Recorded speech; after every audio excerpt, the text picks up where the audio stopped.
सबसे पहले हमने प्रॉफिट एंड लॉस जो है क्या कहते हैं वो मेंशन किया, फिर बैलेंस शीट मेंशन की। अब आ जाते हैं हम कंप्यूटेशन और उसकी तरफ। इसको करते हैं हम यहाँ पे क्लोज, और हम क्या आते हैं टैक्स चार्जेबल के अंदर। टैक्स चार्जेबल के अंदर आने के बाद हमने क्या करना है, सबसे पहले हम आते हैं फाइनल एंड फिक्स टैक्स के अंदर। ठीक है, कि ड्यूरिंग द पीरियड हमें कितना टैक्स यानी कि जो एडवांस टैक्स हमारा डिडक्ट हुआ, या क्लाइंट ने हमारा यानी कि जो हमारे कस्टमर्स थे उन्होंने जो हमारा टैक्स डिडक्ट किया ड्यूरिंग द पीरियड, वो हम मेंशन करेंगे। सही है, तो आपको अब पता होना चाहिए आप किस सेक्शन में फॉल करते हैं। तो रसीद 153(7) के अंदर हम फॉल कर रहे हैं। तो इस जगह पे हम वो वैल्यू लिखेंगे जो ड्यूरिंग द पीरियड हमने रिसीव की है। ठीक है, ड्यूरिंग द पीरियड जो हमने रिसीव की है वो वैल्यू आएगी 281,269,776, और इसके ऊपर जो हमारा टैक्स डिडक्ट हुआ वो हुआ 19,688,884। ठीक है, इस जगह पे भी आके हम करेक्शन कर लेते हैं कि एक्चुअल में हमारा टैक्स जो था 19,688,884 डिडक्ट हुआ। ठीक है जी, और इसको हम कर लेते हैं कैलकुलेट। एज इट इज हमारा ये टैक्स इस पर डिडक्ट हुआ, ये हमने कर लिया कैलकुलेट। ये हमारी होगी जी जो हमारा टैक्स डिडक्ट हुआ था, और ड्यूरिंग की पीरियड हमारी ये रिसीट थी, और इसके ऊपर हमारा ये टैक्स डिडक्ट हुआ। इसके बाद क्या करना है, ये हो गया हमारे पास कोई एडजस्टेबल टैक्स नहीं, अगर होते तो हम यहाँ लिखते, और कोई रिलीफ मिला होता तो हम यहाँ मेंशन करते, तो कुछ भी नहीं है। तो अब डायरेक्ट हमने कंप्यूटेशन के ऊपर आना है, और कंप्यूटेशन के ऊपर आने के बाद हमने क्या करना है कि ये हमारी टोटल क्या कहते हैं बिजनेस इनकम है।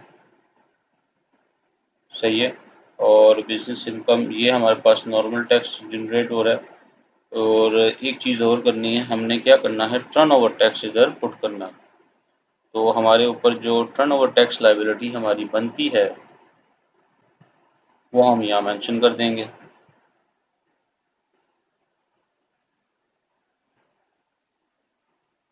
इस जगह पे ठीक है, तो क्या हमारा टर्नओवर है, ये हमारा ड्यूरिंग पीरियड टर्नओवर है। इधर आके हमने क्या करना है कैलकुलेट,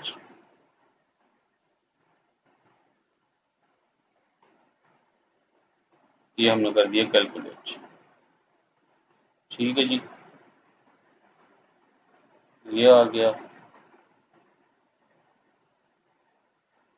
तो ये देखें जी हमारे पास जो है रिफंड की अमाउंट निकल आई यहाँ पे, और पहले हमारे पास लाइबिलिटी निकल रही थी, अब रिफंड निकल आया। तो क्या है, एक नॉर्मल टैक्स की वर्किंग आ गई, ये नॉर्मल टैक्स की वर्किंग है, ये टर्नओवर की वर्किंग है, ये टर्नओवर पर टैक्स ये निकल गया, और ये निकल गया आपका डिफरेंट मिनिमम टैक्स चार्जेबल, ये आ गया, और विद होल्डिंग हमारी ड्यूरिंग द पीरियड ये हुई थी। तो एक्चुअल में हमने जो टैक्स पे करना था, टैक्स चार्जेबल था हमारे के ऊपर, ये 18,615 की हमारी लाइबिलिटी थी। अगर मैं आपको बता दूं, एक्चुअल में मेरी जो मुझे इस साल पे करना था वो कितना करना, 18,513 538, ये मुझे एक्चुअल में इस साल पे करना था, और मैं पे ऑलरेडी रसीद के ऊपर कितना कर चुका हूँ 19,688,884। तो 11,75,346 रुपये मेरा रिफंड है, जो एक्चुअल में मेरा टैक्स डिडक्ट हुआ विद इसके ऊपर रसीट्स के ऊपर। जब मैंने रिकवरी करने गया तो रिकवरी के ऊपर मेरा टैक्स ज़्यादा डिडक्ट हुआ, और उसकी वजह से जो है मुझे रिफ़ंड की अमाउंट रिफ़ंड के अंदर में आके खड़ा हो गया। तो तीनों कैलकुलेशन है, एक मिनिमम की है, ये जो है ये मिनिमम टैक्स कहलाता है ये वाला, ये टर्नओवर टैक्स है, और ये नॉर्मल टैक्स है। ठीक है, नॉर्मल आपको पता है एओपी वाला फॉर्मूला का नॉन सैलरी पर्सन वाला ये वो लगा हुआ है, और ये टोटल के ऊपर 1.5% आप इम्प्लीमेंट कर देंगे, ये है। और इस टैक्स की जो है लंबी कैलकुलेशन है, और उसको इंशाल्लाह हम सेपरेटली देखेंगे, पूरी कैलकुलेशन करके देखेंगे कि ये वाला जो टैक्स है वो कैसे इसने निकाला। ठीक है। और इस टॉपिक के हवाले से कोई भी आपकी क्वेश्चन या क्यूरी है तो आप मुझे कमेंट सेक्शन में पूछ सकते हैं। मैं पूरी कोशिश करूँगा जवाब देने की। अपनी दुआओं में याद रखिएगा। अल्लाह हाफ़िज़।